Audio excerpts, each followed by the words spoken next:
시청자 여러분 안녕하십니까. 뉴스특보입니다. 잠시 뒤인 오후 2시에 헌법재판소에서는 최종 변론이 있을 예정입니다. 취재기자 연결해서 이 소식부터 전해 듣죠. 조성진 기자. 네, 헌법재판소에 나와 있습니다. 자, 최종 변론을 앞두고 있는 상황인데 대통령 소추위원단 쪽 그리고 대통령 대리인단 쪽 분위기는 어떻습니까? 네, 이제 오후 2시 최종 변론 시작까지는 약 30분도 채 남지 않았습니다. 헌법재판소 앞은 그야말로 긴장감이 감돌고 있습니다. 경찰 병력 2개 중대 이상이 헌법재판소 앞에 배치돼 만약의 사태에 대비하고 있습니다. 또 헌재 내부로 출입하는 인원들에 대해서도 일일이 신분증을 확인하는 등 무척 삼엄한 경계를 취하고 있습니다. 아침에는 탄핵에 반대하는 시민 100여 명이 모여 태극기와 성조기를 든 채 집회를 벌이기도 했습니다. 또 오전에는 기자를 사칭한 60대 여성이 헌법재판소 내부까지 침입했다가 발각돼 경찰에 끌려나가는 일도 있었습니다. 오늘 역사적인 최종 변론을 지켜보기 위한 시민들의 반응도 뜨겁습니다.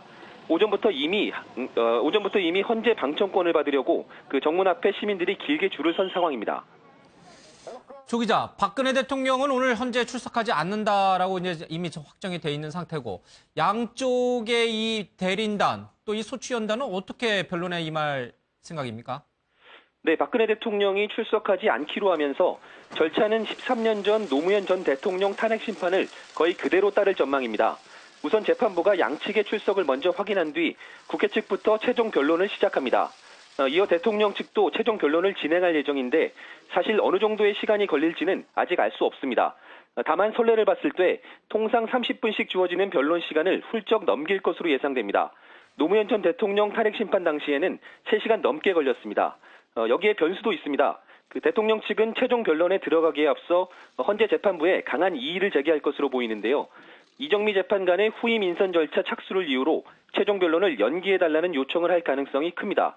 재판부가 이를 받아들이지 않으면 지난 변론 기일처럼 높은 수위의 법정 소란이 벌어질 수도 있습니다. 지금까지 헌법재판소에서 MBN 뉴스 조성진입니다. 네, 헌법재판소에서는 오늘 이 최종 변론이 있을 예정이고 특검 문제로 좀 옮겨가 보죠. 황교안 대통령 권한대행이 오늘 특검 연장안에 대해서 거부 의사를 밝혔습니다. 야당에서는 황 대행에 대한 탄핵도 이제 협의를 하겠다 이런 얘기까지 흘러나오고 있는데 국회 취재기자 대치동 특별검사 사무실에 나가 있는 취재기자 연결하죠. 김도영 기자. 네, 대치동 특별검사 사무실입니다. 자, 이 특검 연장안을 황 대행이 거부했는데 지금 특검의 분위기는 어떻습니까? 네, 박영수 특별검사팀은 오늘 오전 황교안 권한대행의 특검 연장 승인 거부가 발표가 나오자 곧바로 긴급 브리핑을 열었습니다. 특검은 황 대행의 수사기간 연장 거부에 대해 매우 안타깝게 생각한다며 유감의 뜻을 표했습니다. 특검법 수사 대상을 모두 마무리하지 못한 상황에서 수사기간 연장이 무산된 건데요. 특검은 황 대행의 결정은 안타깝지만 남은 기간 수사 마무리를 철저히 하고 공소 유지에 만전을 기하겠다고 밝혔습니다. 황 대행의 수사기간 연장 거부로 특검이면 공식 활동을 종료하게 되는데요. 특검은 다음 달 초쯤 수사 결과를 종합해 발표할 것으로 보입니다. 특검이 마무리하지 못한 수사는 앞으로 검찰이 넘겨받아 진행하게 됩니다. 특검에게 이제 남은 시간은 하루밖에 없습니다. 이 하루 동안 특검이 할 수 있는 수사 뭐가 있습니까? 네, 특검은 오늘 이재용 삼성전자 부회장과 최지성 미래전략실장 등 삼성 관계자를 재판에 넘길 것으로 보입니다. 최순실 씨와 최경희 전 이화여대 총장도 포함해 10여 명을 무더기로 재판에 넘길 예정인데요. 수사기간 연장이 무산되고 내일이면 수사가 종료되기 때문입니다. 또 잠시 뒤인 오후 3시에는 법원에서 이영선 청와대 행정관에 대한 구속영장 실질심사가 열립니다. 이 행정관은 청와대에 비선 의료진이 드나들도록 도왔다는 혐의를 받고 있는데요. 이 밖에도 박근혜 대통령과 최순실 씨 사이에 차명폰을 지인의 대리점을 통해 개통해줬다는 혐의도 함께 받고 있습니다. 특검은 오늘 밤이나 내일 새벽 구속영장 발부 여부가 결정되는 대로 이영선 행정관을 재판에 넘긴다는 방침입니다. 지금까지 대치동 특별검사 사무실에서 MBN 뉴스 김도형입니다. 네, 헌법재판소의 최종 변론 여기에다가 이 황교안 대통령 권한대행의 특검 연장 거부 정치권이 요동치고 있습니다. 네 분과 함께 얘기 나누죠. 고영신 한양대 특임 교수, 정미경 전 국회의원, 최진봉 성공회대 교수, 조대진 변호사가 오늘 뉴스특보와 함께합니다. 어서 오십시오. 네. 예. 자, 먼저 이 헌법재판소의 이 최종 변론부터 좀 짚어보겠습니다. 잠시 뒤 한 20여 분 뒤면은 아마 이제 양측 대리인단과 소추위원단이 모두 등장할 것으로 보이는데. 지금 헌재 재판소 앞에 굉장히 긴장감이 돌고 있어요. 아마 양측 지지자들이 대거 몰려온 것 같아요. 그렇죠?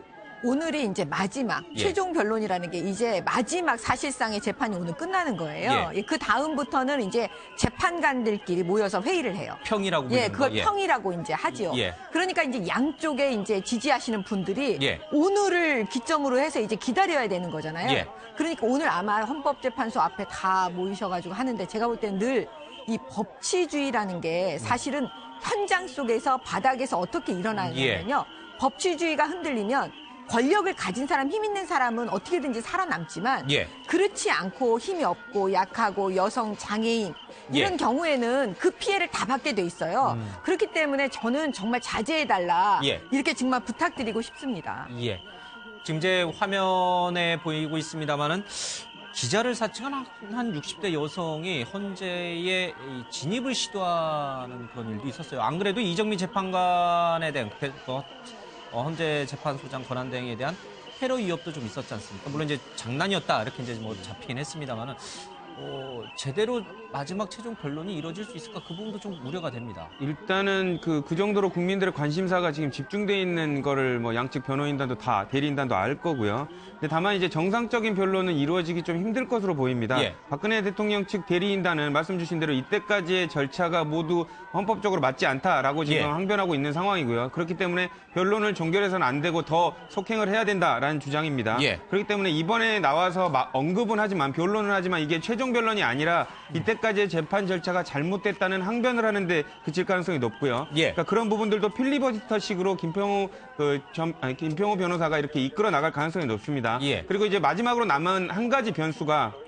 관련해서 어쨌든 변론 종결을 원하고 있지 않기 때문에 절차적 함정을 마지막 배팅으로 할 수가 있습니다. 그게 무슨 말이냐면 변호인 총사퇴를 하면서 우리는 변론 종결을 받아들일 수 없으니 예. 오늘 변론을 종결하겠다면 우리는 변호인 총사퇴를 한다라고 총사퇴를 해버리면 이제 그 오늘 변론을 종결을 하고자 했던 그 헌법재판소 입장에서는 지금 절차 그러니까 한쪽의 대리인단이 모두 사퇴해버린 상황에서 예. 이걸 변론을 종결해야 되느냐 말아야 되느냐는 또 고심을 해야 되거든요. 예. 그러니까 이런 부분을 덫을 놓고 만약에 그럼에도 불구하고 공지한 대로 변론을 종결해버리면 박근혜 대통령 대리인단 측에서는 이것 봐라 이 정도까지 무시를 하면서 변론 종결했으니 더더구나 이렇게 나온 결론은 더 받아들일 수가 없다라는 식으로 나갈 가능성이 높기 때문에 예. 그런 마지막 수를 던질 가능성도 있어 보입니다. 대통령 대리인단 쪽에서 총사퇴라는 카드를 던질 가능성도 있다. 그러면 오늘 최종 변론 자체가 또 판이 흔들릴 수가 있다. 네, 그렇습니다. 그렇다고 해도 뭐 헌재가 오늘 최종 변론을 무조건 오늘 끝낸다라고 이제 이미 예고를 한 터라 뭐 추가로 더 변론 날짜를 잡을 것 같지는 않습니다.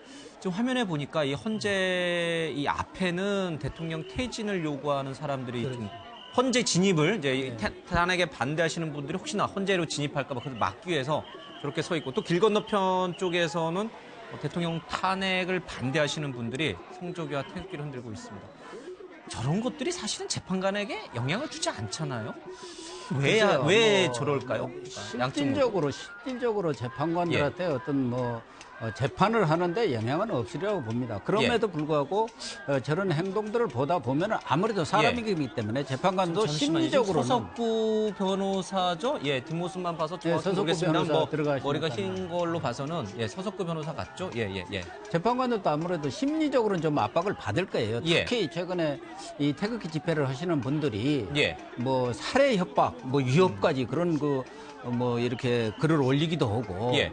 또 박영수 특검 그 아파트 앞에는 야구 방망이를 들고 가서 예. 이렇게 연설을 하면서 내가 죽을 각오도 되어 있다 나라를 지키기 위해서 이렇게까지 예. 할 경우 특검이든 헌법재판관이든 상당한 심리적 압박감을 느끼지는 않겠나 그렇게 보여지는데 어쨌든 오늘은 예. 최종 변론을 앞두고 있기 때문에 양측이 그동안에 이 집회를 통해서 어떻게 보면은 마주 달리는 열차처럼 이렇게 폭주기관차가 부딪히는 것처럼, 폭주기관이 부딪히는 그러한 정도의 충돌이랄까 갈등을 빚어왔습니다만은 예. 탄핵 열차가 이제 막바지 종착역을 앞두고 있기 때문에 오늘 최종적으로 이렇게 최종 변론을 앞두고 새 과시 내지는 좀 심리적인 그런 또 여론 환기 차원에서 지금 국회 소추위원단 쪽에서도 이제 대표 4명이 이제 대기하고 있고요. 이 대통령 대리인단 쪽에서는 변호인들이 전원 다 이제 출석을 했다고 합니다. 아마 잠시 뒤에는 오후 2시에 최종 변론이 시작이 될 텐데, 김평우 이 대통령 대리인단 쪽 이 변호인의 얘기가 계속 이제 조금 논란이 되고 있어요. 잠깐 그 얘기 좀 들어보겠습니다. 탄핵 사유도 지금 국회가 13가지 사유를 적었는데 13가지가 다 필요한 게 사실은 아니에요. 한 가지 나눠서 투표했더라면 모두가 3분의 2를 통과하지 못해서 탄핵 사유가 하나도 안 생길 텐데 이게 사기가 아니고 뭡니까? 국회법에 탄핵 소추 사유를 건건히 별개로 해서 탄핵 소추 의결을 하라라는 그런 명문 규정이 없고 과거 노무현 전 대통령 때도 일괄해서 탄핵 소추 의결을 했고 또 그에 관해서 헌법재판소도 탄핵 소추 사유 별로 하지 아니하여도 위헌이 아니다라는 이미 결정을 한 사례가 있다는 말씀을 드립니다. 탄핵 사유도 지금 국회가 13가지 사유를 적었는데 13가지가 다 필요한 게 사실은 아니에요. 한 가지 나눠서 투표했더라면 모두가 3분의 2를 통과하지 못해서 탄핵 사유가 하나도 안 생길 텐데 이게 사기가 아니고 뭡니까? 헌재에서 판결을 내리면 무조건 승복하자고. 여러분 우리가 노예입니까? 조선시대 양반들이나 우리 상놈들에게 그렇게 말했습니다. 무조건 양반들 말을 따르라고. 그러나 지금 우리가 조선시대입니까? 예, 보신 것처럼 긴장감이 팽팽한 상황에서 양측의 이 대표격 되시는 분들이 헌재 판결에 대해서도 승복하지 말자. 뭐 이런 식의 이제 얘기를 하면 이 파장이 도대체 어디까지 갈까? 이게 참 우려스러워요. 예. 저는 저분이 그래도 판사까지 하셨고 예. 변호사고 법조인이잖아요. 대한변협회장까지 그렇죠. 지내셨죠. 예. 법조인의 입에서 저런 얘기가 나왔다는 게 정말 놀랍기도 하고 실망스럽습니다. 예. 법조인이라면 가장 법을 잘 지켜야 되고요. 법치주의를 수호해야 될 분이잖아요. 다른 사람이 그런 얘기를 해도 법에 따라야 된다고 얘기하고 헌법재판소의 판결에 수용해야 된다고 얘기해야 될 사람이 예. 지금 얘기하는 거 보면 거의 선전선동에 가깝습니다. 이게 무슨 감정적인 사람들의 어떤 군중 심리를 이용해서 예. 뭔가 폭력적 행위를 하도록까지 유도할 수 있는 그런 발언을 저렇게 하시는 거. 예를 들면 예. 뭐 우리가 노예냐. 지금 법이 그러면 노예로 만들어서 자기가 원하는 대로 따르라고 하는 게 아니잖아요. 법관들이 검사와 변호사의 말을 잘 듣고 또는 소추위원단과 대리인단의 말을 잘 들어서 스스로 판단할 수 있도록 그런 결정권을 준 곳이 헌법재판소고 헌법재판관 한 분 한 분이 다 그런 사명감을 갖고 일을 하고 계시는데 거기에 대해서 법치주의를 부정하는 것처럼 저분들이 결정 내린 걸 승복하지 않겠다고 하는 것 자체가 이게 법치주의를 지켜야 되는 변호사 입에서 법률가 입에서 저런 얘기가 나왔다는 게 실망스럽고요. 저게 결국은 태극기 집회에 참여하시는 분들을 선전선동해서 그분들이 만약에 인용이 됐을 때 거기에 예. 대한 반발을 할 수 있는 빌미를 주는 그런 요소라고 볼 수 있겠죠. 오늘 애초에는 대통령이 직접 헌재에 출석할 수도 있다라는 얘기가 이제 나왔습니다만은 나오기로 이제 어제 확정이 됐죠.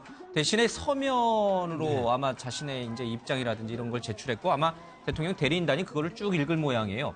대통령의 이 서면서에 보니까 굉장히 억울하다. 뭐 이런 입장을 기존의 입장을 반복하셨어요. 그렇죠? 뭐 대통령이 헌재 변론에 안 나올 걸로 지금 예상을 많이들 했었죠. 예. 뭐 예상대로 된 건데요.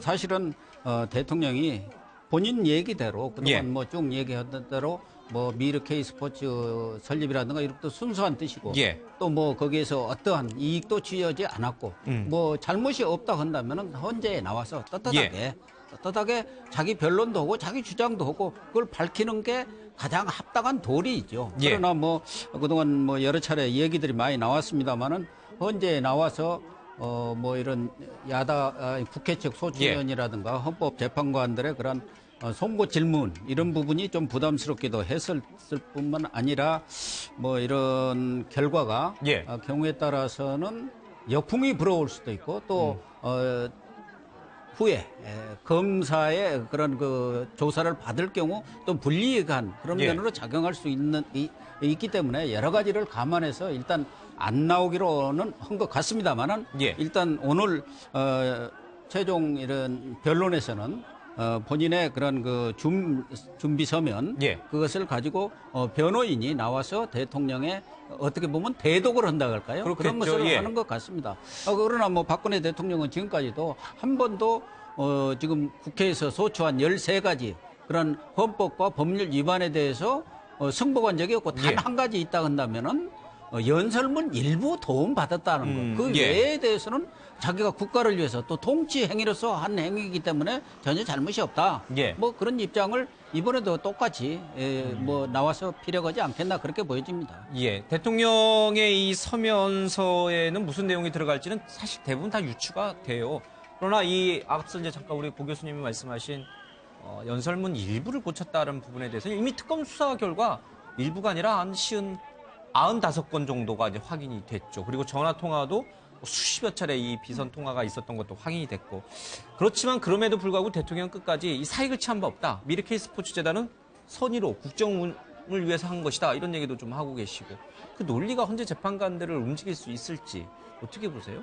지금 그 강일원 재판관에 대해서 기피 신청을 했었잖아요. 예. 근데 왜 그랬냐면 강일원 재판관이 사실 송곳 질문을 계속 했었어요. 그랬겠죠. 지금 예. 말씀하신 것처럼 미르재단하고 K재단에 K스포츠재단에 그 돈을 선한 의지로 만약에 돈을 재벌로부터 받았으면 국정 차원이다. 그쵸? 그렇게 지금 얘기하시는 건데 그랬다면 왜 그렇게 증거인멸을 왜 하라고 했고 안종범 수석은 왜 거짓 위증하라고 이렇게 시켰냐. 이거를 강일원 재판관이 사실 물었습니다. 그거에 대해서. 예. 그랬더니 확인해서 답변하겠다고 하고 아마도 제가 알기로는 지금까지 그 대통령 측 대리인단에서 답변을 하지 않았어요.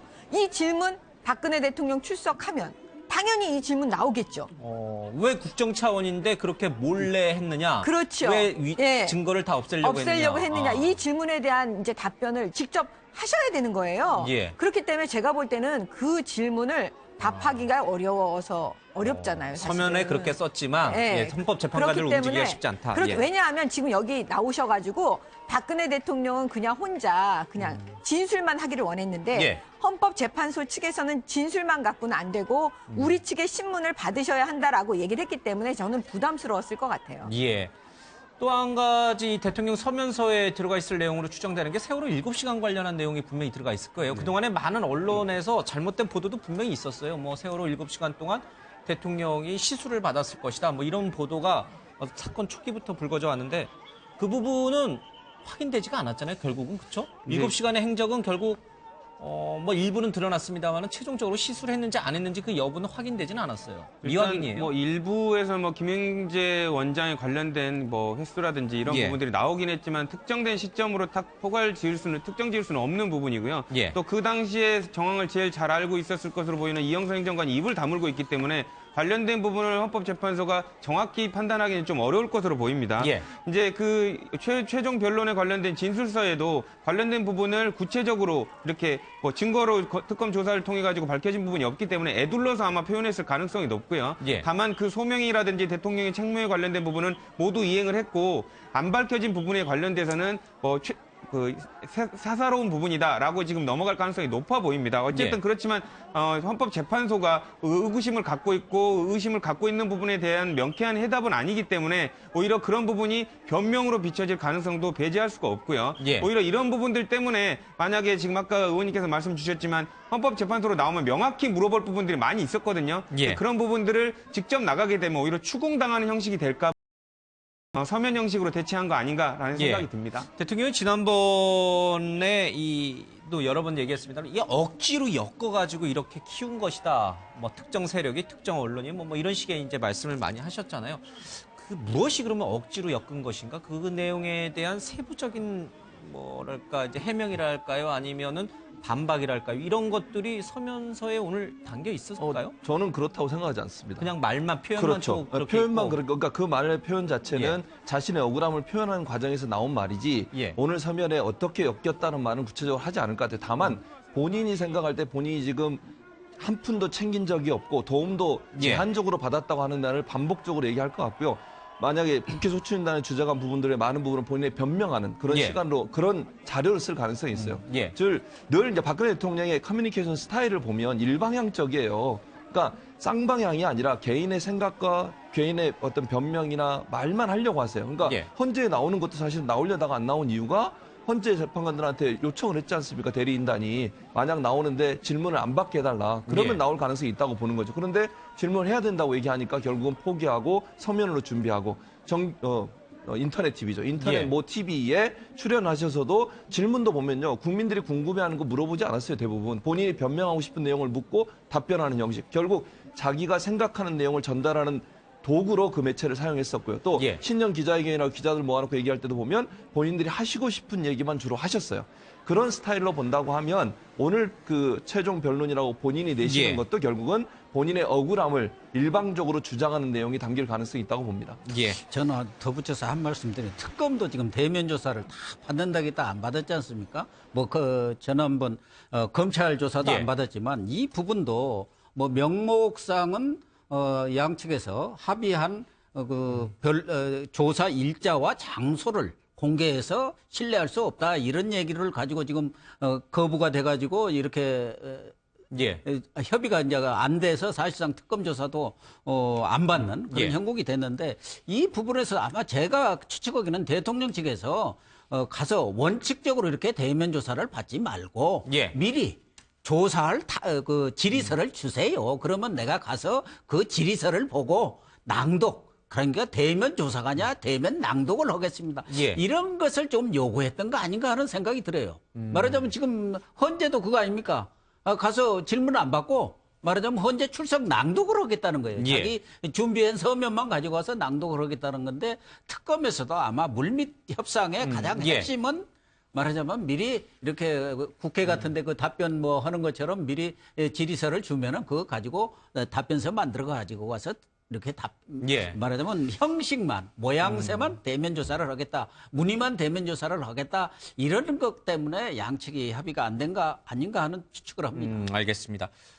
이제 얼마 안 남았어요. 한 7분 정도 뒤에 최종 변론이 이제 시작이 될 예정인데 일단 뭐 돌아가면서 국회 쪽 소추위원단 쪽이 변론할 거고 이 대통령 대리인단이 또 이제 거기에 대해서 또 변론할 건데 지금 국회 소추위원단 쪽에서는 이 최종 뭐라 그러죠? 이 서면 이제 정리된 거, 네. 예, 서면을 제출했죠. 그러나 대리인단 쪽에서 대통령 대리인단 쪽에서 제출을 안 했어요. 아니 제출했습니다. 제출했나요? 네, 예, 저 네. 아침까지도 제출 안 한 걸로 들었었는데 네, 제가 잘못 들었군요. 제출한 걸로 저는 이제. 아, 그래요? 대통령 대리인단 측은 아직 제출 안 한 걸로 확인을. 그러니까요. 이게 약간 이건 좀 확인해 봐야겠어요. 이게 소추위원단만 내고 대통령 대리인단은 제출을 아침에 아니 한 걸로 종합 보도가 나왔어요. 정리서를요. 아, 그래요? 네. 이제 아침에 날 아니 얘기 그러니까 걸로. 종합 정리서를 왜 헌재에서 요구하지 예. 않았습니까? 그거에 대해서 지정된 기일에 내지를 않았습니다. 예. 아, 근데 그래서 오늘 아침에 냈군요. 예, 그러면. 근데 예. 그걸 오늘 아침에 낸 거죠. 예, 예. 네, 오늘 아침에 제가 아침 냈어요. 방송하면서까지는 내질 않아서 좀 잠시 착각을 했네요. 어쨌든 양측이 그러면 어떻게 이제 진행이 되는 거예요? 지난번처럼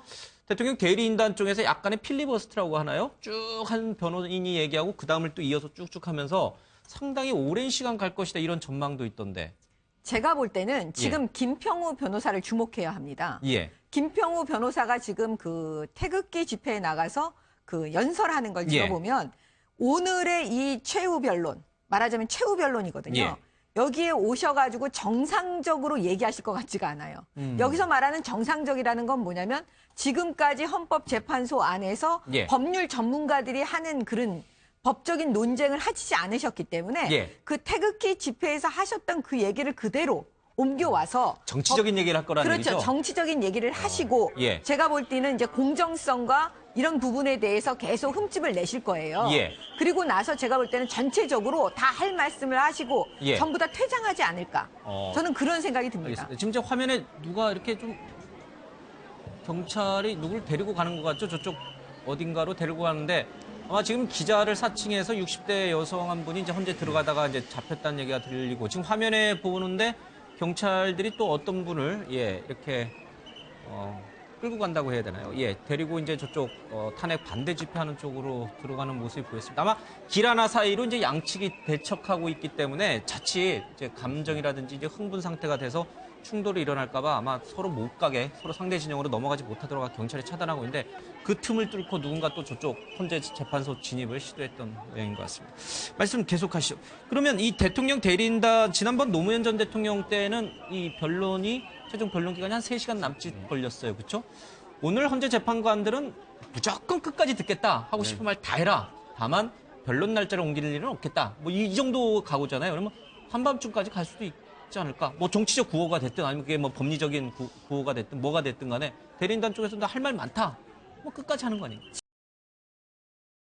않더라도 예. 대통령 측 대리인단이 하고 싶은 거 다 하셨으면 좋겠어요. 예. 그냥 그렇게 하면 그래도 정상적인 이 테두리 안에서 오늘을 마치는 거잖아요. 예. 근데 그렇게 하지 않을까 봐 사실 안타까운 거예요. 지금부터 이제 나오는 얘기가 이의 제기를 신청한다. 네. 이런 얘기가 먼저 나오는 거고요. 네. 정상적 변론을 시작 못할 수도 있고. 이제 시작하기 전에 이의 제기를 한다는 건 오늘 최종 변론의 부당성을 예. 얘기하는 거죠. 더 연장해달라. 예. 계속 그다음에 증인 신청은 또 하실 수도 있고. 그렇기 때문에 제가 볼 때는 정상적인 테두리 내에서 가지 않을 가능성이 높아 보입니다. 예. 그러면 어떻게 되는 거예요? 헌법재판소는 오늘 최종 변론이라고 못을 박았는데 대리인단이 그걸 안 받아들이는 거예요? 증인 신청도 또 하고 이 변론은 좀 더 연기해야 된다. 뭐 이런 주장을 할 경우에 어떻게 되는 거예요? 당연히 물론 추가 채택할 증인이라든지 증거 방법이 있음에도 불구하고 종결을 하면 그건 소송에 있어서 그 하자가 있게 되는 겁니다. 근데 하자가 있게 돼요? 그렇죠. 예. 왜냐하면 당연히 입증해야 될 자료를 직권으로 재판부가 채택을 안 하면 그거는 관련해서 재심 사유가 되는 건 맞습니다.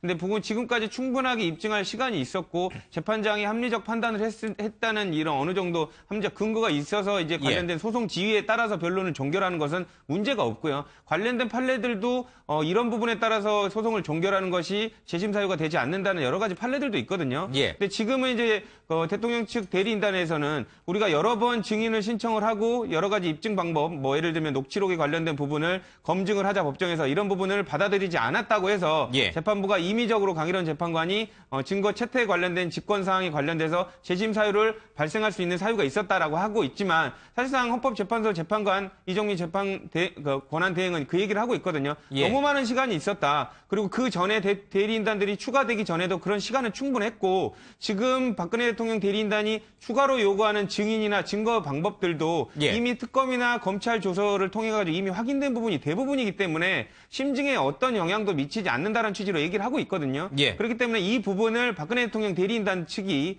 입증 방법에 관련된 증거 채택 관련해서 재심 사유로 삼더라도 받아질 가능성은 희박하다고 보여집니다. 예. 그렇기 때문에 이거는 정당한 소송 지위이기 때문에 이런 부분을 변론 종결을 하더라도 크게 문제될 것 같지는 않아 보입니다. 그러니까 농구 경기장에서 예. 지금 다 농구하고 농구 심판을 다 심판 보는 사람 농구 심판을 보고 있는 거예요.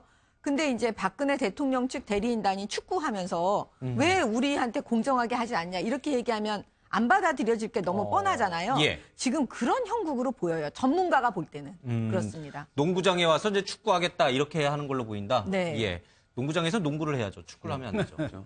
예. 그러니까 지금 전문가들이 다 안타까워하고 있습니다. 예. 근데 사실 지금 대통령 대리인단 쪽에서는 할 말이 많아요. 오히려 소추위원단은 대통령 탄핵 심판을 빨리 예정대로 진행해라라는 논리 하나만 갖고 접근해가지만 지금 대리인단 쪽에서는 뭐 탄핵은 정치적으로 잘못된 판결이었다, 선택이었다. 그러니 이걸 빨리 기각을 해라. 그렇죠. 또는 각하를 해라. 네. 아니면 최종 변론인을 더 연기해라. 그렇죠. 그러니까 갖고 있는 카드가 많아요. 변론하는 과정에서 내밀. 아마 대통령 대리인단이 만만치는 않을 거예요. 그냥 이렇게 순수하게 3시간 만에 끝내거나 그러진 않을 것 같아요. 네, 그러니까 헌재 재판관들도 그랬지 않습니까? 오늘 만약에 충분히 얘기할 기회를 주겠다 그랬어요. 어쨌든 시간이 길게 가더라도 뭐 대리인단 측, 대통령 대리인단 측에서 말을 하고 싶어하면 제가 볼 때 그게 크게 끊지는 않을 거예요. 뭐 예를 들면 공격을 한다거나 아니면 법관들에 대해서 인격 모독적인 그런 발언을 할 가능성도 있는데 그러면은 제재를 가하겠지만 제가 볼 때 대리인단이 무슨 말을 하든 일단 들어줄 것 같아요. 근데 국회 소추위원단은 네 분이서 15분씩 얘기하기로 했어요. 그러니까 1시간이면 끝나요. 권성동 위원장을 필두로 해서 네 분이서 15분씩 얘기하기로 지금 계획을 세웠거든요. 거기는 1시간이면 끝나고 나머지 시간을 지금 말씀하신 것처럼 지난번 김평호 변호사가 1시간 35분 했어요. 그러니까 이분들이 그리고 뭐라고 얘기했냐면 국회 소추위원단 4명 하겠다고 이미 계획을 세워서 발표를 했어요. 그런데 대통령 대리인단은 몇 명이 할지도 모르겠다. 그 얘기도 안 했어요. 얼마나 얘기할지도 모르겠다. 결국 부당성, 재판에 본인들 스스로 생각할 때 재판의 부당성, 그다음에 기각돼야 되는 이유 또는 각하시켜야 되는 이유 이런 여러 가지 이유들을 다양한 사람들이 오랫동안 시간을 끌면서 얘기할 가능성이 있죠. 그게 첫 번째 가능성. 근데 두 번째 가능성은 두 분이 아까 얘기했듯이 혹시나 중간에 우리는 너무나 부당하다고 생각해서 전원 사퇴한다고 퇴장할 가능성도 전혀 배제할 수는 없는 상황이라고 볼 수 있겠죠. 현재 재판관들에 대한 그 발언 수위도 사실은 굉장히 오늘 좀 저희들이 주목을 해봐야 되는데 변론 자체보다는 편파성, 뭐 이런 부분에 대해서 재판관의 편파성, 정치적 성향 뭐 이런 부분을 또 대리인단이 따지고 들 가능성도 있어요. 지금 김평우 변호사가 대통령 대리인단에 합류하면서 그 대통령 대리인단 측의 어떤 그 기류가 확 바뀐 것 같지 않습니까? 사실은 그 전에 이중환 변호사가 그 대리인단의 대표 역할을 하면서는 뭐 무슨 미래라니 뭐 좀 예. 말하자면 본론에서 격가지를 많이 한 것 같은 느낌을 주었지만 그럼에도 불구하고 정상적인 재판 절차를 쭉 밟아왔는데 예. 사실은 김평우 변호사가 들어오면서부터 어떻게 보면은 본질적인 문제도 제기를 했습니다만은 정치적 재판 쪽으로 몰고 가는 그런 예. 양상을 보이고 있고 그 중에 이제 좀 과격 발언 어떻게 보면은 좀 과격 화풀이랄까 예. 이런 식의 발언들을 많이 하면서 특히 재판관들에 대해서 불신 내지는 그 불공정성 예. 이런 것을 지금 제기를 하고 있는데 본인으로서 충분히 대통령을 변호하고 있기 때문에 제기를 할 수가 있다고 보는데 문제는 예. 앞서도 잠깐 얘기가 나왔습니다만은 평생을 법조인으로 사신 분이고 보수 가치는 법치입니다. 제일 중요한 것은. 예. 근데 지금 법치주의, 의회 민주주의뿐만 아니라 법치주의까지를 지금 부정하는 발언을 잇따라 하고 계시는 거예요. 예. 재판정뿐만 아니라 시위장에 나가서도 의회 민주주의도 지금 부정하고 있지 않습니까? 예. 국회에서 정상적인 절차를 거쳐서 이루어진 탄핵에 대해서도 탄핵 사기라고 하는 것은 의회 민주주의를 부정하겠다는 거고 예. 지금 재판부에 대해서도 믿지 못하겠다. 이 헌재가 지금 자멸의 길로 가고 있다고 하면서 헌재 결정 자체까지도 이거 이 조선시대 논리도 예. 안 맞습니다만은 조선시대 무슨 헌재가 양반은 아니지 않습니까? 거기에 따른다고 해서 그게 노예는 아니잖아요. 예. 그런 법의 최후 보루인 헌재까지도 지금 불행하는 발언을 하고 계시는데 저는 오늘 그래요. 저 국회에서 보면은 의사진행 발언하다가 여야가 싸우다가 본론으로 들어가지도 못하고 국회가 그 상임이라든가 끝나는 예. 경우가 참 많았지 않습니까? 그래서 오늘 또 김평우 저런 변호사들이 나와갖고 이의 신청을 통해서 여러 가지 절차적 정당성, 예. 증인 채택을 왜 안 하느냐, 여러 문제들을 제기하다 보면은 경우에 따라서는 정말 본안에 예. 대한 최종 변론도 제대로 저녁까지 이루어질지 이것도 예. 저는 의문이 돼요. 그러다가 재판부가 좀 제지를 한다든가 예. 이렇게 주의를 주고 그러면 우리 이렇게 불공정한 거 못해 하고 다 퇴장해버리고 그럴 가능성도 있다. 그러다가 예. 휴정 잔뜩 하다가 나중에 또 들어가겠다고 하고 이런 식의 말하자면 좀 지연 전술이랄까 최종 변론 자체를 오늘 종결을 못 하도록 이렇게 끌고 가는 거 아닌가 하는 생각이 들어요. 어쨌든 지금 최종 변론이 이제 시작이 됐습니다. 대통령 대리인단이 어떤 전략을 갖고 나왔는지는 좀 잠시 뒤에 이제 확인이 될 텐데, 그래서 우리 고 교수님 얘기하신 것처럼 지난번 변론 때는 이 재판관들과 대통령 대리인단 사이에 굉장한 이 신경전이 있었어요. 예, 뭐 말을 함부로 하지 마라, 모독하지 재판을 마라, 똑바로 해라. 뭐 이런 식의 얘기도 네. 있었고, 지금 이중환 대리인단 쪽 대표 변호사는 이 8명의 헌재 재판관들로 이루어진 이 재판 구성 문제, 재판부 구성 문제가 굉장히 중요한 대리인단의 핵심 카드로 지금 쓰겠다라는 식으로 지금 나오고 있거든요. 이분 분명히 제기하겠죠. 아니 문제를 제기하는데요. 제가 조금 전에 예, 예. 그 고 교수님. 우리 예. 고 교수님 말씀하신 거에 김평우 변호사가 어떻게 주장하는지를 알아야 되잖아요. 예. 김평우 변호사는 도리어 헌법재판소가 법치를 버렸다, 법치주의를 위반하고 있다라고 지금 주장하고 계세요. 여러 가지 이유로 예. 섞어찌개 얘기도 하시면서. 근데 지금 우리 앵커께서 말씀하신 부분 있지 않습니까? 8인. 예. 9인 9명의 재판관으로 구성된 헌법재판소여야 한다. 왜 8명으로 하냐? 우리가 예. 못 받아들인다 그러는데 그거는 판례가 있습니다. 8명이라도 그거는 합헌이라는 그런 판례가 있어요. 예. 헌법재판소가 이미 그거에 대해서는 그 전에 결론을 내렸어요. 예. 왜냐하면 헌법재판소법에 의하면 심리를 할 수 있는 게 7명 이상이면 되고요. 예. 그다음에 6인 이상이면 이거는 인용 내지는 기각 이거 하는 거 다 아시잖아요. 그렇기 때문에 그 지금 김평우 대통령 측 대리인단의 주장은 사실은 이미 지나간 유행가에 불과한 것이죠. 그래도 9명, 그러니까 8명보다는 9명으로 구성되면 심리를 좀 더 충분히 할 수 있는 건 아닌가요? 심리는 더 충분히 할 수 있죠. 그러면 지금 이렇게 그런데 중대한 지금 굉장히 사건은 좀 충분히 해야 하는 것도 필요하잖아요. 충분히 하는 게 필요한데 지금 시국에서 그 한 명을 결정하는 사람이 예. 누구예요? 황교안 권한대행이기도 하고 정치인들의 국회가 예. 협조를 해줘야 되는 거잖아요. 헌재 소장 목소리, 대통령 그렇죠. 지명 예, 목소리로 이제 지명 나갔으니까 몫이니까. 박한철 소장이 그럼 나갔을 이런 거예요. 모든 게 지금 이 시국에서 가능할 거냐? 그러면 처음부터 문제 제기를 했어야죠. 처음부터 문제 제기하지 않고 지금까지 왔잖아요. 예. 그런데 이게 대통령이 아니 이 탄핵 심판이 거의 말미까지 왔어요. 말미까지 와서 지금의 문제 제기를 하는 건 예. 어떻게 보면 지나간 거죠. 예. 예. 대통령 대리인단 쪽에서는 박한철 소장의 후임도 임명하고 또 이정미 재판 지금 권한대행에 이제 3월 13일 퇴임하지 않습니까?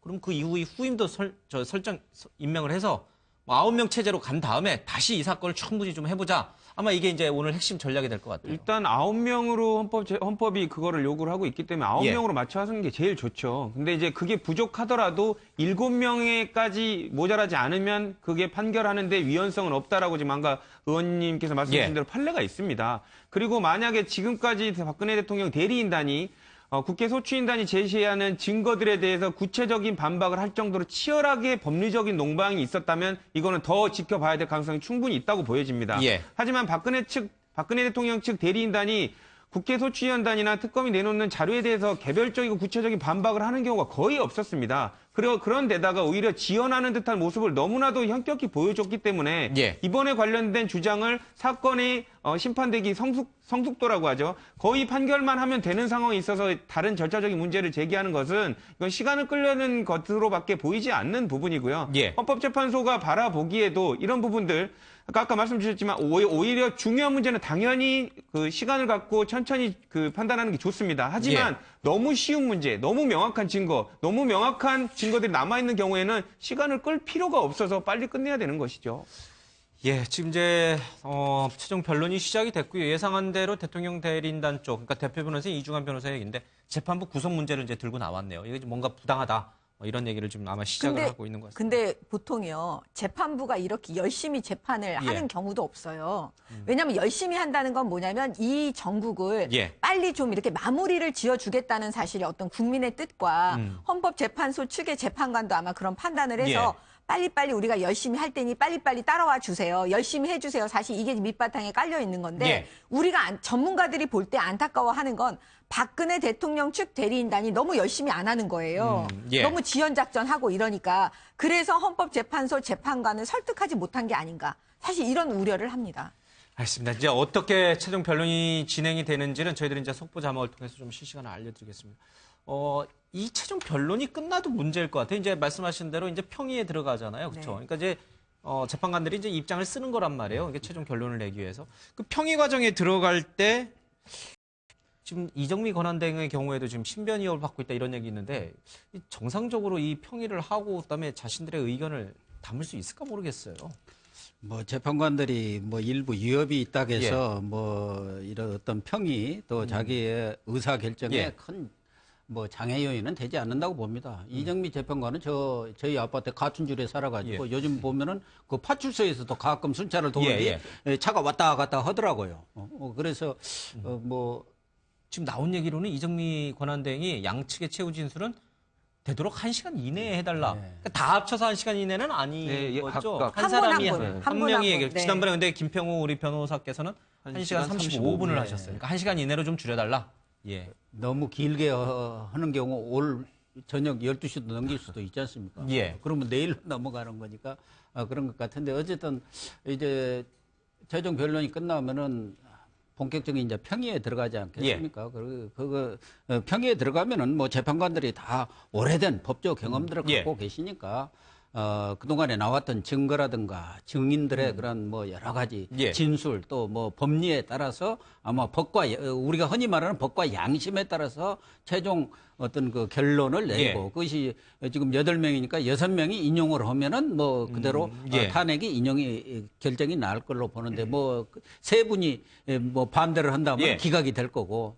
근데 저는 하나 걱정이 되는 것은 지금 너무 많은 언론이라든가 대다수 여론들은 당연히 이거 인용되는 것 아니냐. 지금까지 나왔던 증거라든가 여러 가지로 봐서는 인용되는 게 너무 당연하다고 할 수 있는데 또 어떤 전문 변호사들 얘기를 들어보면은 그냥 여론이라든가 언론에 보도된 것과 달리 법리적으로 이렇게 명백히 따질 때는 또 다른 결론이 나올 수도 있다. 예. 그랬을 경우 만약에 뭐 인용이 나온다 한다면은 큰 문제는 없으리라고 봅니다. 대통령이 또 뭐 하야를 물러나시고 한다면은 다소 반발은 있겠죠. 만약 그렇지 않고 뭐 기각 결정이 난다든가 예. 이런 경우에는 어쨌든 내년 2월 25일까지 임기가 연장이 되는 것이고 그동안에 있어야 할 그런 혼란상은 말할 것도 없고 촛불의 민심이라든가 어떤 그 예상 밖의 그런 예. 결론이 만약에 나온다 한다면은 참 후유증이 크겠다 하는 생각이 들고 지금 예. 뭐 알려지기로는 8명 재판관 중에서 한 4분 내지 5분은 아직까지 단 한마디도 말씀을 안 하신다는 거예요. 내부적으로도. 그러니까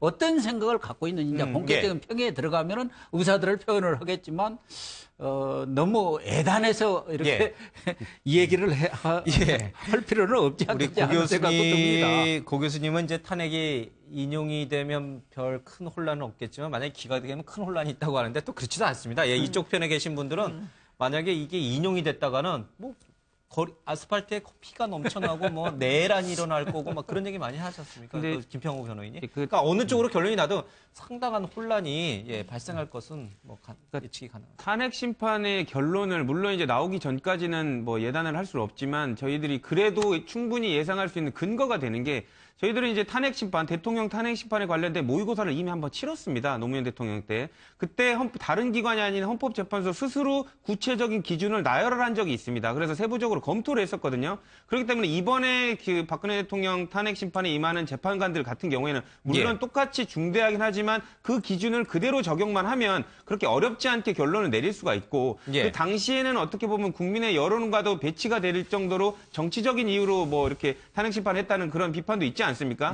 하지만 지금은 되게 관련된 당사자들의 구체적 개별적 범죄 사실에 관련된 조사가 충분히 이루어진 상태거든요. 그리고 그런 조사에서 박근혜 대통령과의 연결고리에 관련된 부분을 수사기관이 지금 스스로 지금 확인해주고 있는 부분이기 때문에 그런 구체적인 증거들, 특검에서 확보한 증거들과 함께 그리고 헌법재판소가 예전에 노무현 대통령 탄핵 때 세웠던 그 기준으로 부합한다면 이번에는 큰 법리적인 갈등이나 고뇌 없이 쉽게 결론을 내리지 않을까라는 예상도 해봅니다. 좋습니다. 오늘 아침에 뭐 한 언론 보도니까 김평우 변호사가 이제 자신을 좀 혁명가로 불러달라고 했는데 아마 진짜 탄핵이 인용됐다가는 이 김평우 변호사 말대로 뭐 혁명이 일어날지 아니 저쪽도 마찬가지예요. 만약에 기각이 되면 저쪽에서도 뭐 혁명이 일어날 것이라는 얘기를 계속 양쪽이 모두 혁명을 얘기하고 내란 얘기를 공유하고 있는 것 같습니다.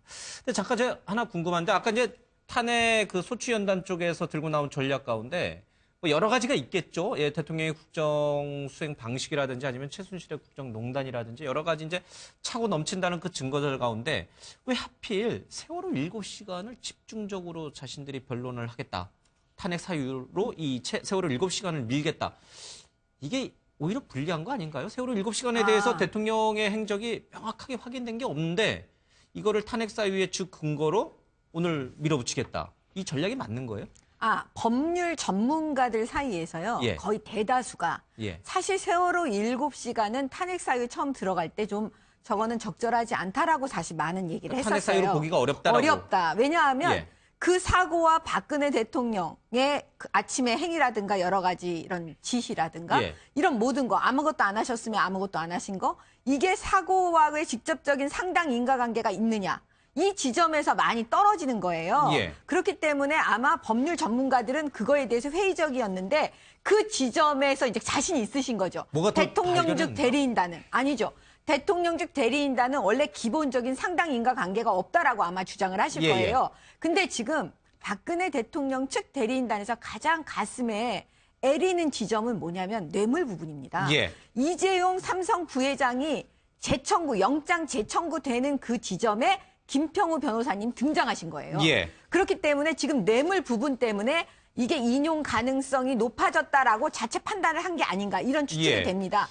그래서 이제 정치적인 그런 헌법재판소 재판관들을 향한 공격을 막 시작하시잖아요. 그러면은 지금 이제 그건 대통령 대리인단의 전략인데 그 소추연단 쪽에서 이 세월호 7시간에 대해서 집중적으로 부각시키겠다라는 건 아마 그러면 좀 잘못 알려진 내용이겠네요. 그렇죠? 소추연단 쪽에서는 그걸 부각시킬 이유가 없잖아요. 그렇죠. 소추연단 쪽에서는요. 뇌물 부분에 아주 신경을 많이 쓸 겁니다. 그러니까요. 그럼 이제 아마 좀 잠시 전에 나갔던 자막이 조금 잘못 알려진 자막이 아닌가. 모르겠어요. 정확히 뭐 권성동 소추위원장이 정말 세월호 7시간을 한번 강하게 탄핵 사유로 한번 밀어보겠다. 뭐 그렇게 했을 수도 있습니까? 그렇게 할 사실은 가능성도 있어 보입니다. 왜냐하면 예. 지금 뭐 아까 말씀 주신 대로 일부 법학자들이 관련해서 세월호 관련된 임무를 방기했다는 것과 그 관련된 사고의 수습에 관련된 직접적인 연관성을 박근혜 예. 대통령한테 책임을 물을 수 없다라는 게 그런 논리들이 있거든요. 예. 근데 하지만 재판관들이 이번에 질문을 할 때 세월호 7시간에 관련된 부분을 박근혜 대통령 측에 여러 번 물어봤습니다. 예. 해명을 해라고도 여러 번 요구했는데 이게 대답을 이쪽에서 못하고 있는 겁니다. 그러니까 그런 부분들, 그러면 본인들이 정말로 억울하고 이런 부분에 대해서 소명할 부분이 있으면 개괄적으로라도 밝혀야 할 텐데 오히려 이렇게 적극적으로 재판관들조차도 관심을 갖고 있는데 대답을 못한다? 그러면 그 부분이 오히려 증거는 없지만 증거는 안 나왔기 때문에 이게 오히려 이제 그 부분을 나머지 부분들은 다 증거가 나와버리지 않았습니까? 예. 유일하게 세월호 7시간 부분만 증거가 안 나왔습니다. 그렇기 때문에 이 부분을 갖고 항변하라는 것 자체도 어떻게 보면 증거가 안 나왔기 때문에 본인들이 면피하려는 이런 그 작전에 불과하다라는 거를 강조하기 위해서 그거를 주장할 수도 있을 것 같습니다. 알겠습니다. 자, 이제 변론이 시작된 지 한 10여 분, 16분 정도 지나가고 있습니다. 양측이 핵심 전략이 무엇인지 이제 자막으로 쭉쭉 나오고 있습니다. 아마 이걸 보시면서 어느 지점에서 이 양측의 의견이 충돌하고 있는지 재판관들이 양측의 주장을 어떻게 이해할 것인지 한번 시청자 여러분들도 한번 생각해 보시기 바랍니다. 잠깐 김경진 국민의당 수석 대변인 전화로 연결해서요. 지금 이 현재 최종 변론 문제 그리고 앞서 오전에 있었던 황교안 권한대행의 특검 연장 거부 문제 좀 잠깐 들어보겠습니다. 안녕하십니까, 김 대변인? 네, 안녕하십니까.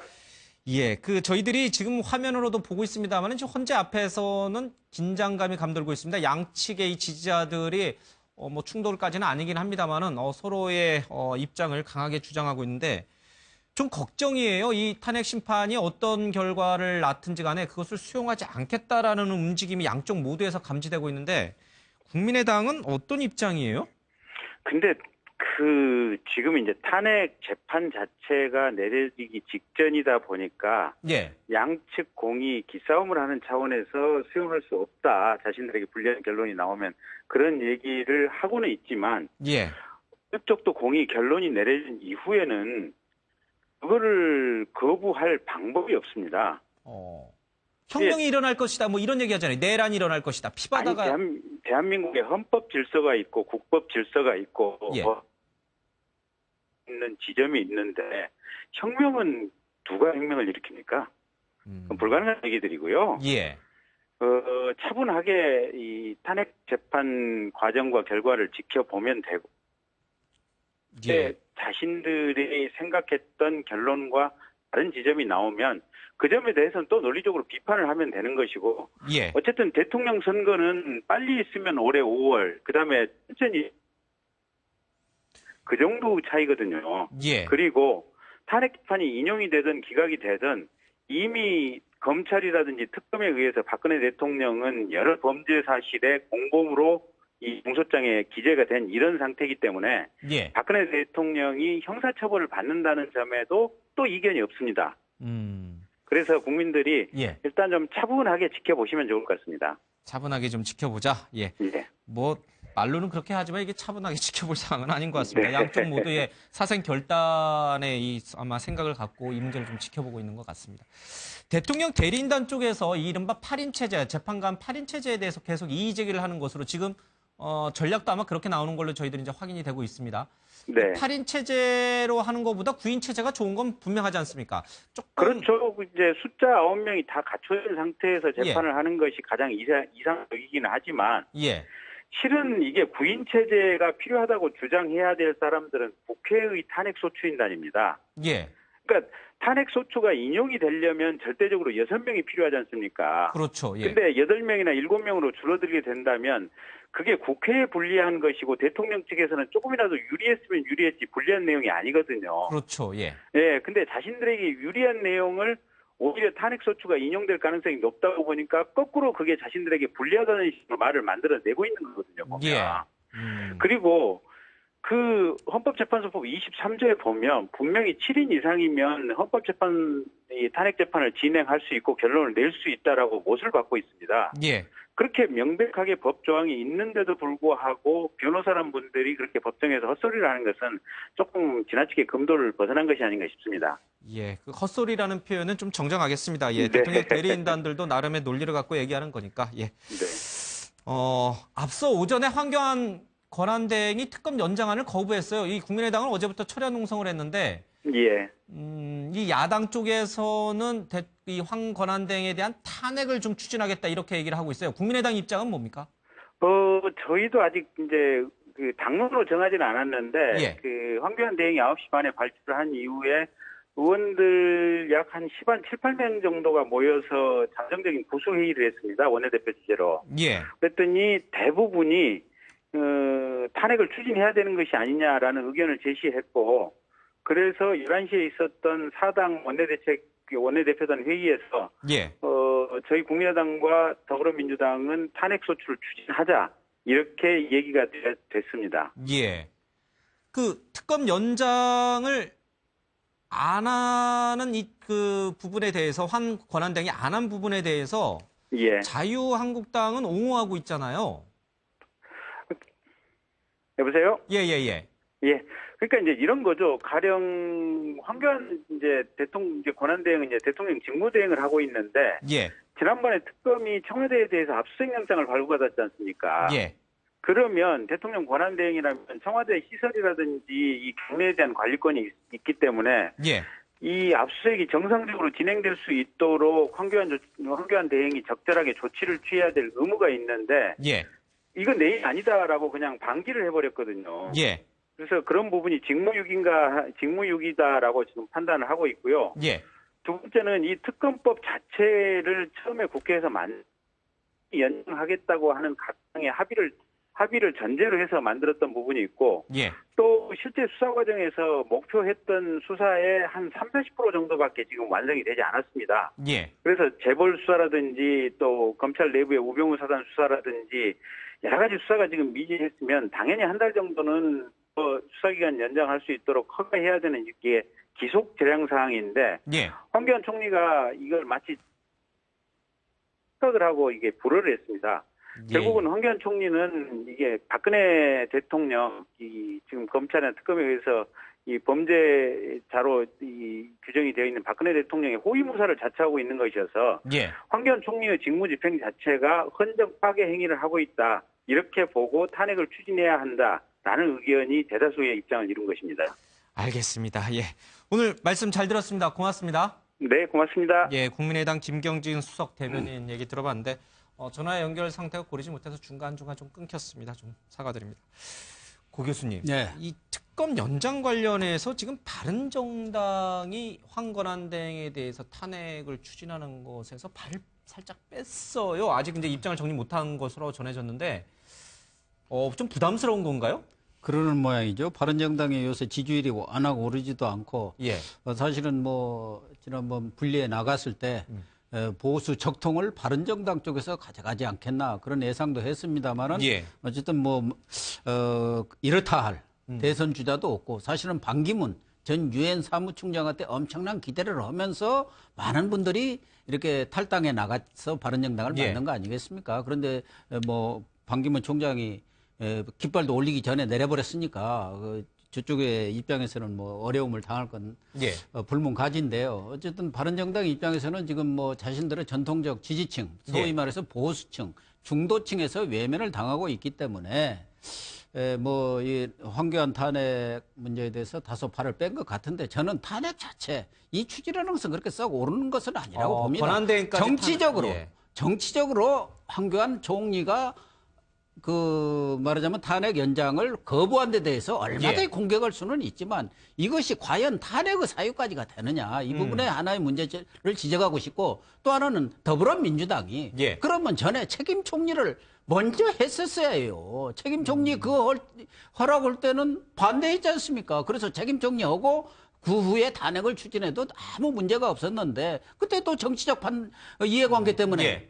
총리 필요 없다고 그랬지 않습니까? 김병준 총리 후보자 김병준도 낙마시켰죠. 있고 또 예. 다른 사람을 얼마든지 추천을 할 수도 있는 그런 상황에 그건 거부해가지고 지금 이런 상황을 가져오지 않습니까? 예를 들면 지금 그 민주당 당시에 책임도 있죠. 책임 총리를 임명을 했더라면 예. 탄핵 연장이다 이런 부분 가지고 이렇고 저렇고 할 필요도 없는 거예요. 예, 그때 예. 그렇게 했어야 알겠습니다. 하는데 정치적 실책을 했다고 보는 것이고 저는 황교안 대행이 이런 특검 연장을 아는 것에 대해서는 저는 옳은 결정은 아니라고 봅니다. 자신의 예. 정치적 어떤 이해관계 정치인 황교안으로서 결정을 해서는 안 되고 대통령 권한대행으로서 정말 특검의 수사상 연장의 필요성이 있느냐 여부를 가지고 판단해야 하는데 저는 그런 부분에 제대로 판단을 좀 미흡하게 한 거 아니냐 하는 생각을 갖고 있지만 그렇다고 해서 지금 황교안 총리까지 권한대행까지 대통령 권한대행까지 탄핵한다는 것이 과연 설득력이 있는 겁니까? 국민 여론이 어떨지 모르겠습니다. 저는 교수님의 결론에는 같이 동의하지만 그 바른정당에 대한 부분은 좀 달리 생각하는데요. 바른정당이 지지율 때문에 저렇게 뭐 우왕좌왕하거나 그렇게 결정을 미루거나 저는 그렇다고 보이지 않아요. 왜냐하면 사실 바른정당은 제대로 된 보수를 하겠다는 거잖아요. 그러면 제대로 된 보수는 뭐냐면 법치주의고 이성적이고 합리적으로 가야 되는 거예요. 핵심은. 그럼 생각을 해보세요. 지금 대통령 탄핵 정국이에요. 근데 또 황교안 권한대행을 또 탄핵해요? 이게 국민들 볼 때 이성적이지 않잖아요. 또 정치적 쇼로 비춰질 가능성이 높잖아요. 야당에 대해서. 그러니까 바른정당은 이런 정치적 쇼는 안 된다. 왜냐하면 황교안 권한대행이 특검을 연장해 주는 거에 찬성합니다. 바른정당은. 그렇잖아요. 근데 찬성하지만 황교안 권한대행이 일단 결정을 했잖아요. 연장해주지 않기로. 그러면 그거에 대해서 정치적 책임을 져야 되는 거죠. 그렇죠? 그다음에 다른 부분으로 그거를 정치권에서 공격을 하거나 정치적 공격을 하거나 아니면 대안을 만들어야죠. 근데 그것 말고 탄핵하자는 대안은 너무 이성적이지 않다는 거죠. 그 점은 맞는 것 같아요. 저는 사실 아침에 뉴스를 쭉 보니까 정병국 대표께서 황교안 독재냐 뭐 이렇게 독재로 가느냐 해서 사실은 바른정당에서도 뭐 탄핵보다도 아주 강경한 입장을 표명했는데 그 탄핵까지 그 사이에 제가 좀 뉴스를 놓친 것 같습니다. 어쨌든 이제 보면요, 뭐 대통령 지금 박근혜 대통령 탄핵 심판이 이루어지고 있는 와중에 그 권한대행마저도 또 탄핵을 할 경우에는 글쎄요 국민 여론이 어떻게 움직일지. 만약에 탄핵 황교안 권한대행 이게 시청자 여러분들 헷갈릴지 모르겠습니다. 이제 대통령 탄핵인지 권한대행 탄핵인지 잘 모르겠습니다만. 권한대행에 대해서 탄핵을 추진한다고 하면은 어떻게 되는 거야? 만약 이제 가정한다면 어떤 절차를 어떻게 밟아가게 되나요? 그 헌법 65조에 똑같습니다. 그 대통령이나 국무위원 그리고 그 국무총리에 관련된 부분에 관련된 탄핵에 관련된 절차가 나와 있거든요. 다만 이제 대통령과 국무총리 나머지 국무위원에 관련된 부분은 대통령의 탄핵과는 다르게 이제 의결이라든지 발의 요건이 조금 더 완화되어 있습니다. 대통령보다는. 권한대행은 탄핵하기가 더 쉬워요. 쉽게 그렇죠. 말하면. 근데 일반적으로는 대통령이 아닌 그 총리나 국무위원한테 관련돼서는 직접 바로 탄핵을 하기보다는 대통령한테 해임 건의를 합니다. 보통 그렇죠. 대통령이 있으면. 그리고 왜 그러냐면 해임 건의에 관련된 그 발의 요건하고 의결 정족수가 그 나머지 국무위원, 국무총리에 관련된 그 탄핵에 관련된 의결 정족수와 발의 정족수하고 거의 똑같거든요. 그렇기 때문에 해임 건의안을 해서 통과를 시키면 이거를 대통령이 안 받아들이면 탄핵까지 간다라는 그 상징적 경고입니다. 그렇기 때문에 안 할 수가 없는 부분인데요. 이번 같은 경우는 해임 건의할 대통령이 없지 않습니까? 그렇기 때문에 황교안 총리에 관련돼서도 이런 정치적 행보를 보이면서 특검 연장을 안 하는 것이 국회가 이미 합의한 실체적 진실을 발견하기 위한 것을 방해한다라는 취지로 해서 지금 탄핵을 할 걸로 보이는데 만약에 이게 상정이 된다면 해임 건의안 관련돼서도 아까 말씀드린 대로 대통령보다는 훨씬 더 완화돼 있다 말씀드리지 않았습니까? 그러면 지금 원 구성으로 봤을 때는 충분히 통과될 가능성이 높다고 보여지죠. 뭐 자신에 대한 해임 건의안을 자신이 결정해야 되는 그런 또 웃지 못할 상황이 또 올 수도 있군요. 어쨌든 이 부분은 좀 더 지켜봐야 되겠습니다. 뭐 당장 된다 안 된다 황교안 권한대행에 대해서 이 탄핵이 된다 안 된다까지 저희들이 앞서가는 건 좀 아닌 것 같습니다. 좀 지켜보겠습니다. 국민 여론도 좀 봐야 될 것 같고요. 근데 이제 어쨌든 이 권한대행이 특검 연장을 거부함에 따라서 특검은 이제 내일 종료를 하게 됩니다. 그동안에 많은 성과도 있었고, 근데 사실 특검의 그동안의 이 활동을 보면서 뭐 잘했다라고 하시는 분도 있지만 또 뭔가 잘못했다 이런 부분도 있어요. 대통령 대면 조사를 하지 못했던 부분도 어떤 특검의 전략적 실수 아니냐 뭐 이런 얘기도 좀 하고 또 이 과정에서 우리 언론도 확인되지 않은 미확인 보도를 너무 사실인 것처럼 특검발로 특검이 최순실의 10조 원을 뭐 포착을 해서 독일 검찰이 추적하고 있다, 같이 공조를 하고 있다, 뭐 이런 식의 기사는 뭐 아직 미확인 기사죠. 확인이 안 된. 독일 검찰은 그런 적 없다라고 또 얘기하고 있고 그런 것들은 좀 폐해인 것 같아요. 그럼요. 그러니까 언론에서 먼저 경쟁이잖아요, 사실은. 언론의 시청률 경쟁을 하다 보니까 먼저 보도를 해야 되는 그런 압박감이 있고 그것이 결국 이제 확인되지 않은 것도 먼저 속보로 보도를 하는 그런 경향이 보이는데 그게 결국 이제 특검의 조사에도 부정적 영향을 미치고 국민들의 의식에도 부정적 영향을 미치는 거 아니겠습니까? 특검은 일단 뭐 전체적으로 저는 개인적으로 전체적으로는 특검이 잘했다고 저는 생각을 해요. 다만 이제 아까 지적하신 것 중에 반대 쪽에서 생각하는 논리는 너무 삼성 쪽에 집중한 거 아니냐. 예. 그러다 보니까 다른 걸 놓친 게 아니냐는 생각이 들기도 하지만 그럼에도 불구하고 삼성은 사실 대통령 뇌물죄하고 직접적인 연관이 있고 특검이 어쨌든 대통령의 탄핵에 가장 중요한 영향을 미칠 수 있는 뇌물죄 부분을 집중적으로 파려고 했던 건 중요한 포인트이기 때문에 어쩔 수 없이 해야 된다고 저는 생각을 해요. 예. 이게 물론 인력의 한계, 그다음에 기간의 한계 이런 여러 가지 문제들 예, 때문에 지금 이제 특검 고발된 피의자들에 대하여 시간이니까 좀 들어볼게요. 기소 여부를 검토한 후 내일 최종적으로 일괄 처리할 예정입니다. 다음은 청와대 압수수색 관련입니다.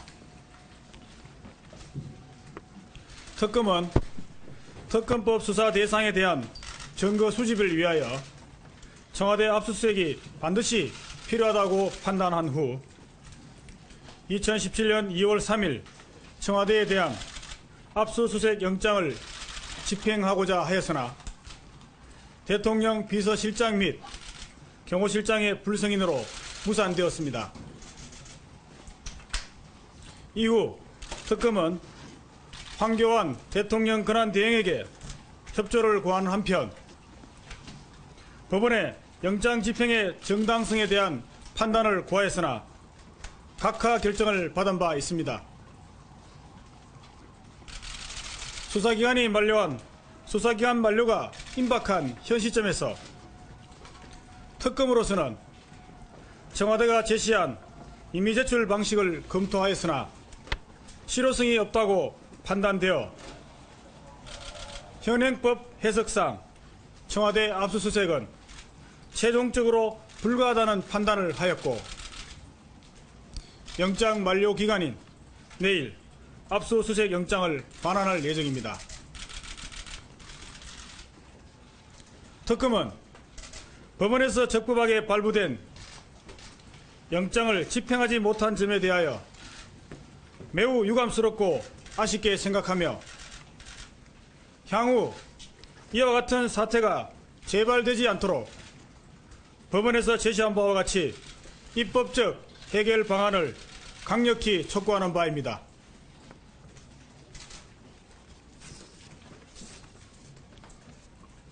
다음은 대통령 대면 조사 관련입니다. 특검은 수사 필요상 대통령 대면 조사가 반드시 필요하다는 원칙 하에 조사 장소, 시간, 형식 및 공개 여부 등 모든 조건을 대통령 측의 요구를 최대한 수용하여 협의를 진행하였습니다. 이에 따라 특검은 지난 2월 9일 대통령에 대한 대면 조사를 하기로 대통령 측과 합의한 후 준비하였으나 특검이 비공개 약속을 어겼다는 이유로 대통령 측은 대면 조사를 일방적으로 거부하였습니다. 위와 같은 대면 조사 거부에도 불구하고 특검은 조사 진행을 위하여 대통령 측과 몇 차례 추가 협의를 하였으나 조사 과정의 투명성과 공정성 확보에 관한 의견 불일치로 인하여 대통령 대면 조사는 결국 이루어지지 않았습니다.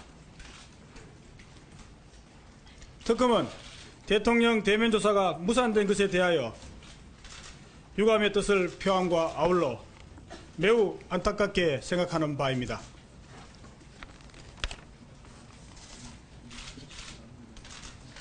예, 발표 마치고 질문 받겠습니다.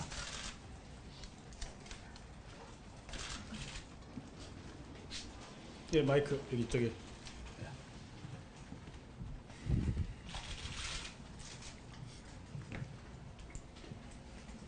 한국일보 손윤성입니다.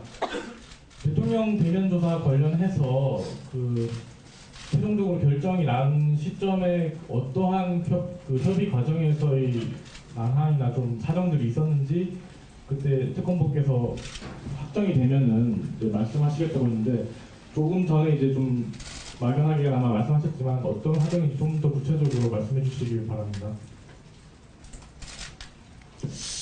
예,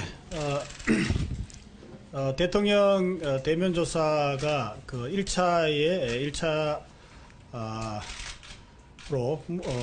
무산된 이후에 추가로 협의를 진행하였습니다.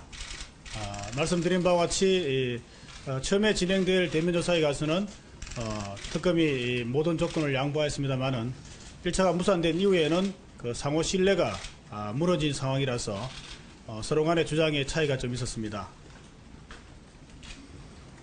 뭐 결국 결정적으로 협의가 되지 않은 부분은 조사 과정의 투명성과 공정성 그리고 조사 과정에서 나타날 수 있는 돌발적인 상황을 예방하기 위하여 특검 측에서는 조사 과정에 녹음이나 녹화를 원하였습니다.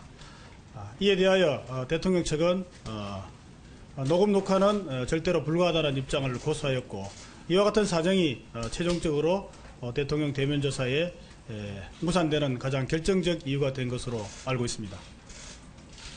예, 다음 질문 받겠습니다.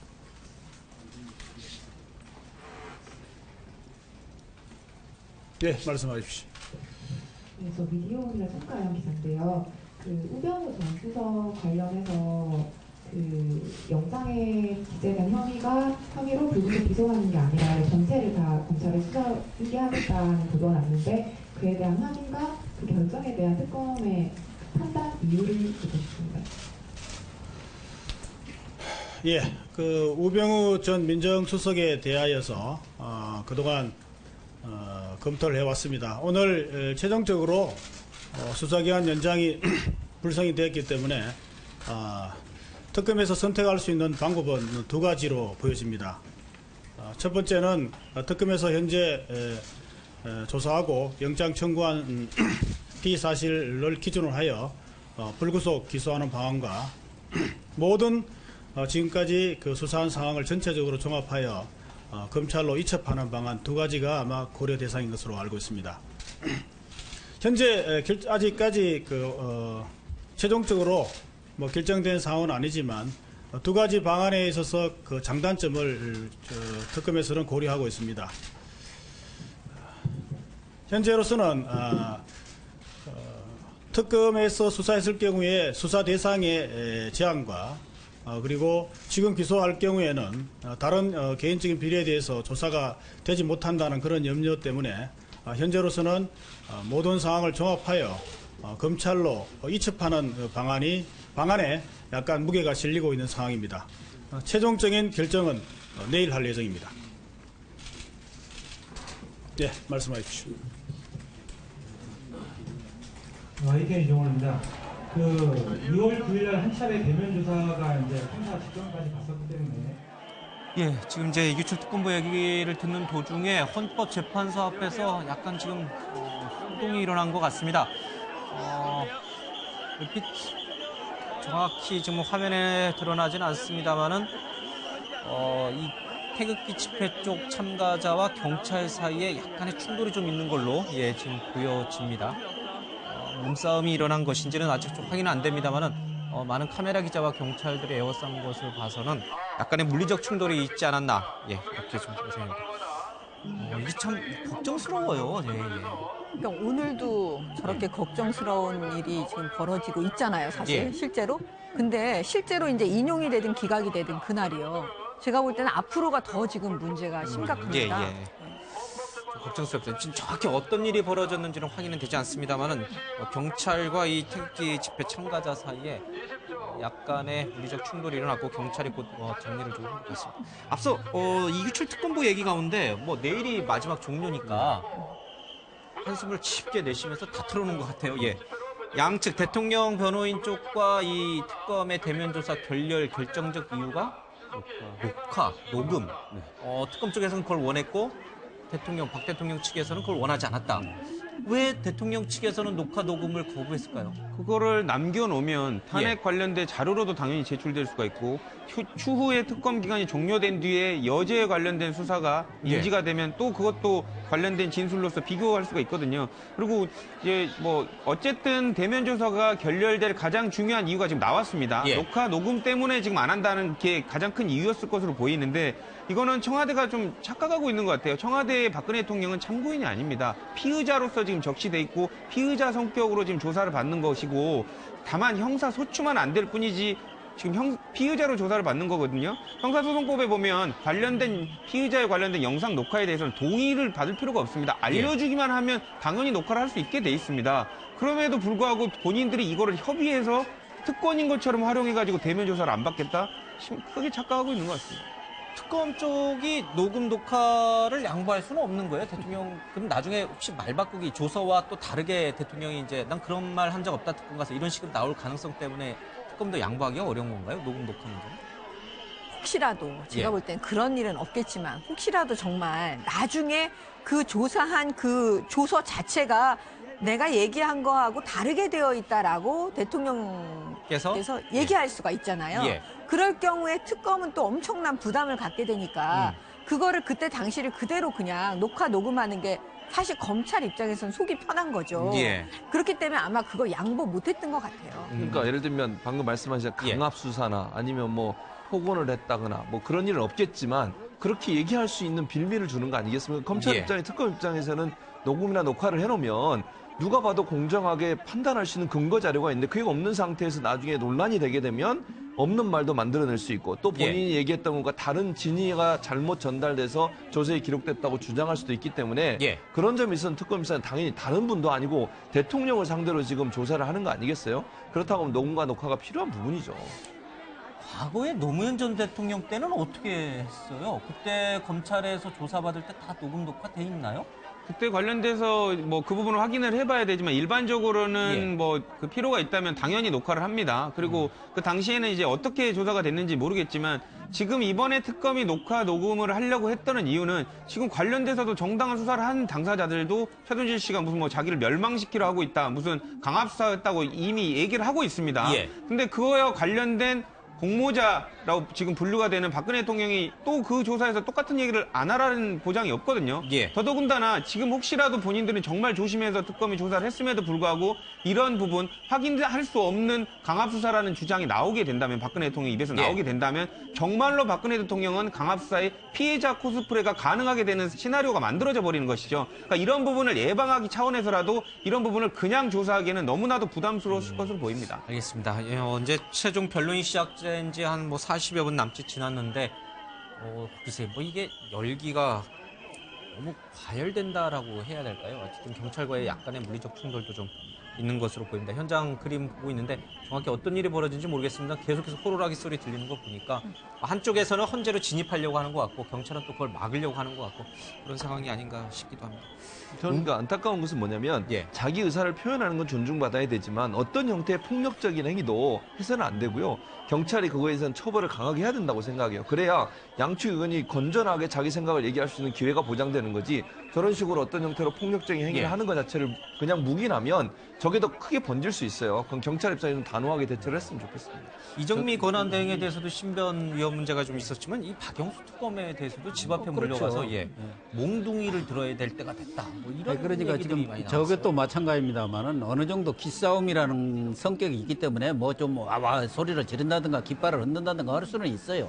문제는 지난번 세계적으로 한국 시위 문화에 대해서 깜짝 놀란 게 뭡니까? 100만, 200만이 모였는데도 아무런 폭력적인 그런 행위가 없었지 않습니까?